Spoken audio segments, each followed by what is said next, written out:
અને જ્યારે અર્જુન ઢીલા પડ્યા ત્યારે એને બળ દેવા માટે જે ભગવાન શ્રી કૃષ્ણે ઉપદેશ આપ્યો એનું જ નામ શ્રીમદ ભગવદ્ ગીતા છે. અને અર્જુનને ભગવાન શ્રી કૃષ્ણે એવું કહ્યું કે અર્જુન, આ યુદ્ધ કોઈ રાજ્ય માટેનું યુદ્ધ નથી. આ યુદ્ધ એક અધર્મ સામે ધર્મનું યુદ્ધ છે, અજ્ઞાન સામે જ્ઞાનનું યુદ્ધ છે, અંધારા સામે પ્રકાશનું યુદ્ધ છે, અસત્ય સામે સત્યનું યુદ્ધ છે. અને આ યુદ્ધ છે એ બહુ જરૂરી છે. જો ધર્મિષ્ઠ પુરુષો અધર્મીઓ સાથે હામાં ન આવે તો અધર્મ વધતો જ જવાનો. અને સત્યનિષ્ઠ પુરુષો ખોટા સામે જો હામાં ન આવે તો અસત્ય દુનિયામાં વધતું જવાનું. અને એટલા માટે અર્જુન, આ યુદ્ધ બહુ જરૂરી છે. અંધારા સામે પ્રકાશને લડવું જ પડે. ન લડે તો અંધારું ફેલાતું જાય. ભગવાન શ્રી કૃષ્ણએ એવો ઉપદેશ આપ્યો. અને ભગવાન કહે છે કે આ શાંતિ માટેનું યુદ્ધ છે. અધર્મી લોકોનો વિનાશ થશે તો જરૂર રાજ્યમાં શાંતિ ફેલાશે. એટલે તો એમ કહેવાનું, કર્મ હે ગીતા કા ઉપદેશ, કર્મ હે ગીતા કા ઉપદેશ, મહાભારત હે શાંતિ સંદેશ, મહાભારત હે શાંતિ સંદેશ. અને આપણે અમુક અમુક ભારત દેશના રાજ્યોમાં જોઈએ, કોઈ વ્યક્તિઓ જ્યારે અધર્મ વધતો જતો હોય, પાપ વધતું જતું હોય, અનીતિ વધતી જતી હોય, એની સામે જો કોઈ લડનારા ન આવે તો એ વસ્તુ દિન પ્રતિદિન વધારે વધતી જ જાય. કાંઈ લેવા દેવાના ન હોય તો એની સામે કોઈક લડનારો તો આવે આવે ને આવે છે. અને એનું સૌથી મોટું ઉદાહરણ એ આપણને ઉત્તર પ્રદેશમાં જોવા મળે. ભાઈ, તમે આમ જોવો ને તો યોગીજી મહારાજ જે અત્યારે બધું કામ કરે છે, કોઈ પણ માણસ હોય એને એમ બીક તો લાગે કે ભાઈ આની સામું પડીને આપણે શું કામ છે, આ લોકોની સામે પડીને આપણે શું કામ છે, શાંતિથી જીવો ને. અને ત્યાગી થયા પછી તો હું કરવા કોઈ માથાકૂટ કરે, એકાદા આશ્રમમાં મોજથી ન રહી ભાઈ. પણ આ દુનિયામાં કોક વ્યક્તિએ તો દેશને ને સમાજને ને પ્રજાને સુખી કરવા માટે સામનો કરવો જ પડે. અને આ ઉપદેશ મહાભારતમાં ભગવાન શ્રી કૃષ્ણ અર્જુનને પણ આપે છે. કોઈ એમ કહેતું હોય કે હિન્દુ ધર્મમાં સાધુ સંતો ને શાસ્ત્રો માણસોને ક્ષમાની વાતો કરી કરી મોળા પાડે છે, તો એ વાત ખોટી છે. હિન્દુ શાસ્ત્રો, હિન્દુના ધર્મગુરુઓ કોઈ પણ ક્ષમાની વાત કરી કોઈને મોળા નહીં પાડતા.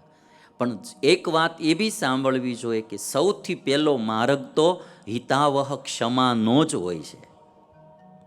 સૌથી પહેલા માણસે ક્ષમા જ રાખવી જોઈએ, માફ કરતા શીખવું પડે. કારણ કે યુદ્ધમાં વિનાશ હોય છે. યુદ્ધ સારું નથી હોતું, ઝઘડા ઝઘડી સારા નથી હોતા. એટલે જ્યાં સુધી બને ત્યાં સુધી માણસે યુદ્ધ ટાળવું જોઈએ. ઘરમાં પણ પરસ્પરના ઝઘડાઓ ટાળવા જોઈએ. અને ક્ષમાનો માર્ગ, માફ કરતા શીખવું, જરા કોઈની ભૂલ થાય તો ભૂલતા શીખવું, એ જ પહેલો માર્ગ હિતાવહ છે. પણ પછી એમ લાગે કે હવે આ વ્યક્તિ કોઈ સામ દામ ભેદમાં માને એમ જ નથી અને એના અત્યાચારો વધતા જાય છે, એને કારણે બધા દુઃખી થાય છે, તો અંતનો ઉપાય એ દંડ બતાવ્યો છે. સામ દામ ભેદ અને દંડ.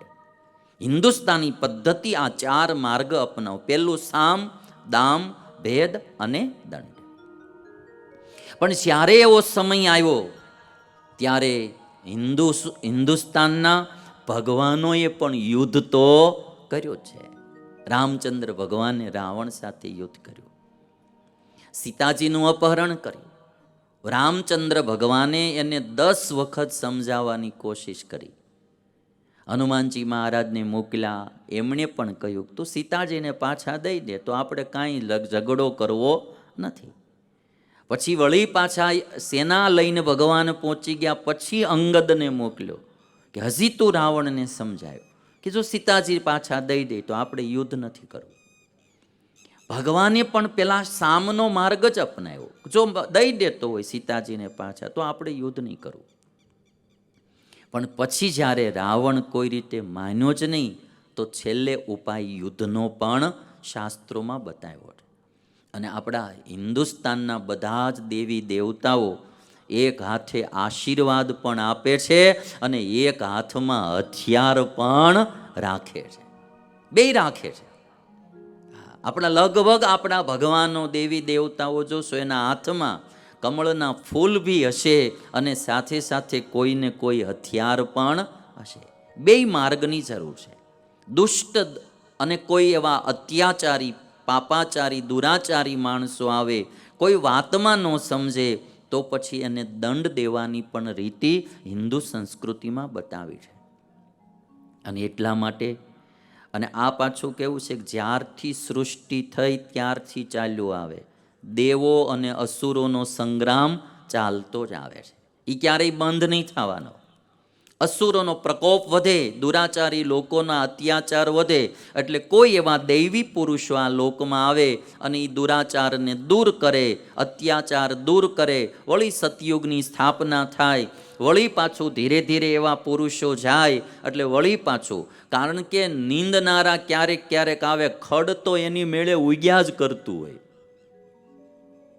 નિંદનારા માણસો ન હોય એટલે ખડ તો એની મેળે પાછું ઉગવાનું જ. વળી પાછું કોઈ આવે નિંદવાનું શરૂ કરે ને ખેતર સાફ કરે. થોડાક સમય જાય એટલે વળી પાછું ખેતરમાં ખડ તો થાય જ.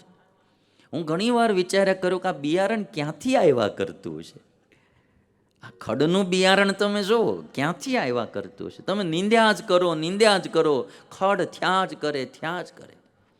એમ મોળા માણસો આ દુનિયામાં, અત્યાચારી, દુરાચારી, પાપાચારી માણસો આ દુનિયામાં આવ્યા જ કરતા હોય. એની સામે કોઈ સંગ્રામ તો કરવો જ પડે.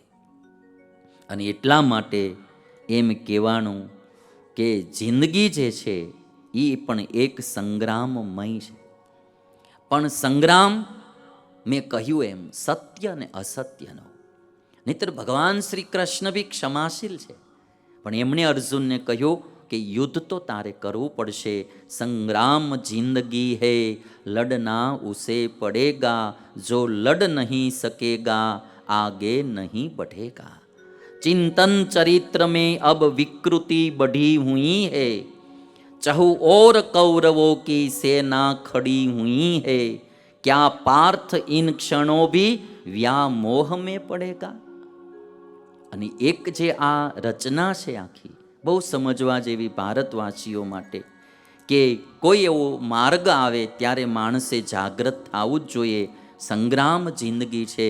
કાંઈ લેવા દેવા ન હોય તો પણ લડવું પડે. ભગવાન શ્રી કૃષ્ણને હસ્તિનાપુરના રાજમાંથી એક તણખલું નહોતું લેવું તોય ભગવાન શ્રી કૃષ્ણએ 18 દિવસ યુદ્ધમાં પૂરેપૂરો ભાગ લીધો.